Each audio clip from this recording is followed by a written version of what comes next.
لوگ کہتے ہیں پرانے میسیج ڈیلیٹ کر دو اور انہیں کبھی نہ پڑھو، لیکن میرا ماننا یہ ہے کہ آپ کو میسیج پڑھنے چاہیے، بار بار پڑھنے چاہیے۔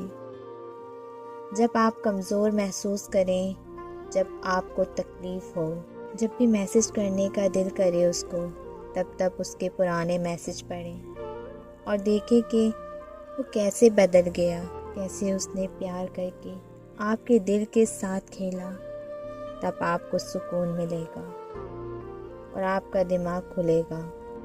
اس سے بھاگے ہوئے لوگ کسی کو میسر نہیں ہوتے، حتیٰ کہ وہ خود کو بھی کھو دیتے ہیں۔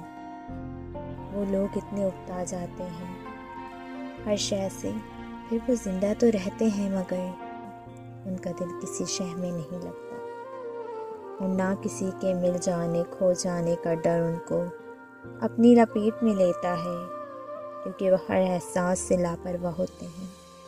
دن ہو یا رات، غم ہو یا خوشی، کیا فرق پڑتا ہے۔